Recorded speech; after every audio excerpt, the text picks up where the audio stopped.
दोस्तों, ये है edu.insight और आज के इस अंक में एक बार फिर से हम एक बहुत ही महत्वपूर्ण टॉपिक के बारे में बात करने वाले हैं जो कि जिसने भारतीय समाज को बहुत ही ज़्यादा प्रभावित किया है और वो है जाति प्रथा यानी कि कास्ट सिस्टम।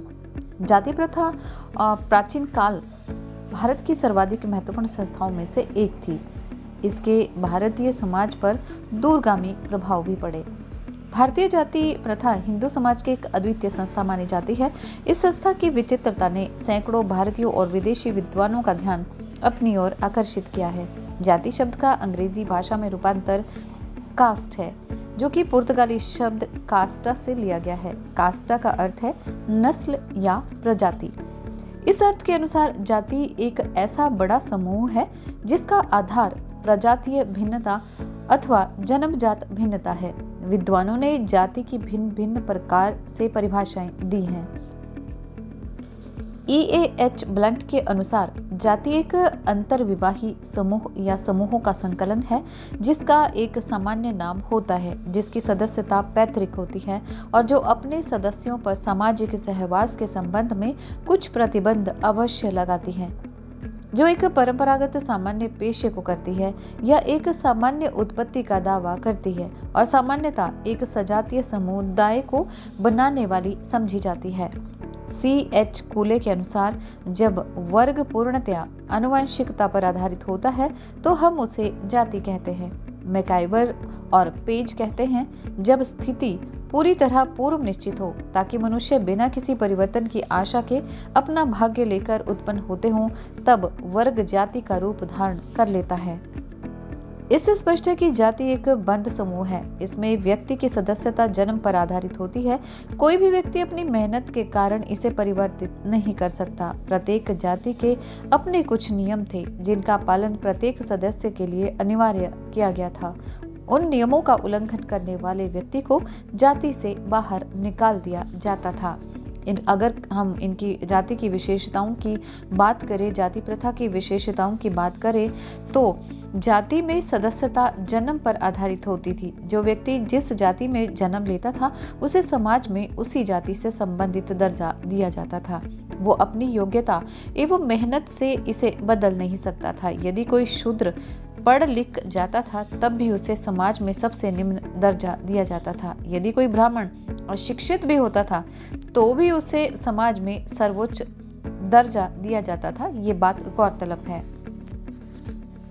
समाज का खंडात्मक विभाजन यानी कि सेगमेंटल डिवीजन ऑफ सोसाइटी।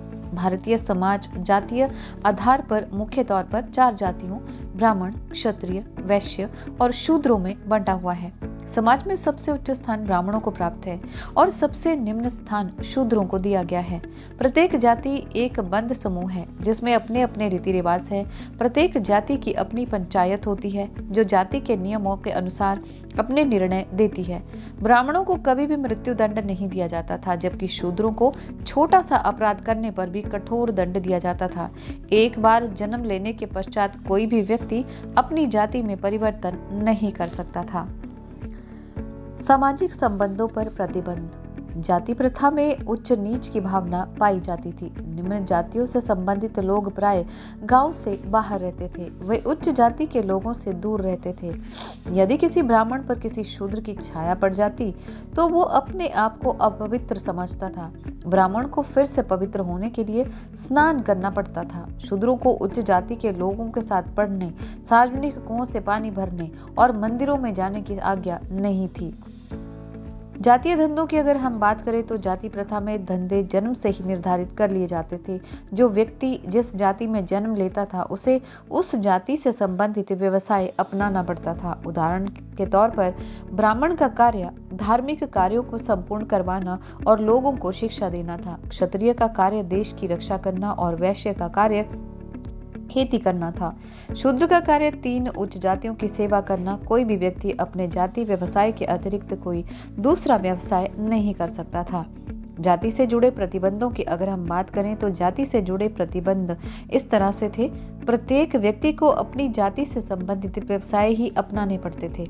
उसे खान पान संबंधित प्रतिबंधों का पालन करना पड़ता था। उसे अपनी जाति के अंदर की शादी करवाना पड़ती थी। शूद्रों को पढ़ने और मंदिरों में जाने की आज्ञा नहीं थी। शूद्रों को उच्च जाति के लोगों के साथ छूने और सार्वजनिक कुओं से जल भरने की आज्ञा भी नहीं थी। भारत के अधिकांश गांवों की अगर हम बात करें तो अभी कुछ समय पहले तक इस तरह की प्रथाएं आज भी पाई जाती हैं। निम्न जातियों के शोषण के बारे में अगर हम बात डालें, इस बात पर अगर हम प्रकाश डालें तो जाति प्रथा में व्यक्ति को समाज में उच्च और निम्न दर्जा जन्म के आधार पर ही होता था। उच्च जातियों के लोग निम्न जातियों के लोगों के साथ जानवरों से भी बदतर व्यवहार करते थे। निम्न जातियों के लोगों का केवल एक ही कर्तव्य था कि वे उच्च जातियों के लोगों की सेवा करें। उन्हें प्रत्येक प्रकार के अधिकारों से वंचित रखा गया था। उनके निवास स्थान गांव और शहर से बाहर बनाए गए थे। यदि किसी निम्न जाति के लोगों की परछाई भी उच्च जाति के लोगों पर पड़ जाती तो वो उन पर अत्याचार करने लग जाते थे। जाति किस तरह से एक बद्ध समूह के रूप में कार्य करता था, इस बात के बारे में भी आइए हम विचार विमर्श करते हैं, डिस्कस करते हैं। जाति व्यवस्था में व्यक्ति की सदस्यता उसके जन्म पर आधारित होती थी। वो जिस जाति में जन्म लेता है सारी जिंदगी उसी जाति के घेरे में रहता है। प्रत्येक व्यक्ति को अपनी जाति से संबंधित व्यवसाय ही अपनाने पड़ते थे। कोई भी व्यक्ति अपनी योग्यता के कारण किसी और जाति में प्रवेश नहीं कर सकता था।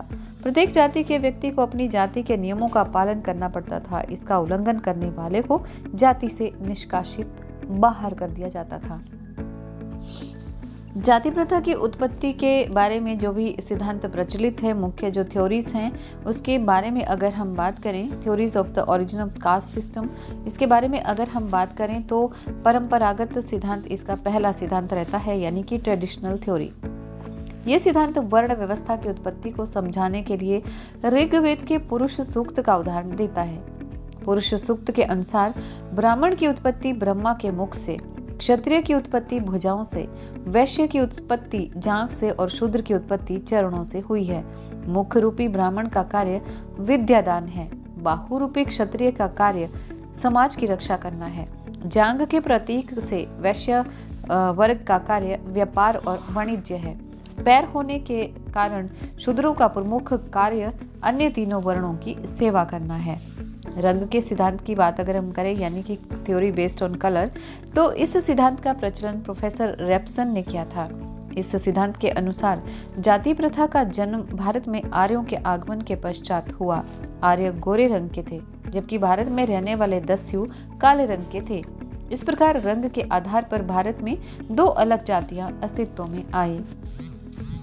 बात करें क्वालिटी थ्योरी की, यानी कि थ्योरी बेस्ड ऑन क्वालिटी, भारतीय मान्यता के अनुसार गुण तीन प्रकार के होते हैं: सतोगुण, रजोगुण और तमोगुण। सतोगुण प्रधान व्यक्ति ब्राह्मण, रजोगुण प्रधान व्यक्ति क्षत्रिय और तमोगुण प्रधान व्यक्ति शूद्र कहलाया। स्मरण रहे कि गुणों के इस अंतर से कोई ऊंचा या नीचा नहीं हो जाता। इससे तो प्रत्येक व्यक्ति को उसके स्वभाव के अनुसार समाज में उसकी स्थिति और कार्यभार दिए जाने का सिद्धांत मिलता है, जो सब प्रकार से श्रेष्ठ वैज्ञानिक समाज व्यवस्था के अनुरूप है। जन्म के सिद्धांत की अगर हम बात करें तो श्री B.K. चट्टोपाध्याय ने जन्म को जाति की उत्पत्ति का कारण बतलाया है। महाभारत से अनेक उदाहरण देते हुए उन्होंने जन्म के सिद्धांत को पुष्ट करने का प्रयास किया। जन्म के कारण ही द्रोणाचार्य क्षत्रिय का कर्म करते हुए भी ब्राह्मण कहलाए। जन्म के कारण ही क्रूर अश्वत्थामा को अपनी क्रूरता के बावजूद ब्राह्मण कहा गया। सतोगुणी धर्मराज युधिष्ठिर गुणों से ब्राह्मण होते हुए भी क्षत्रिय कहलाए।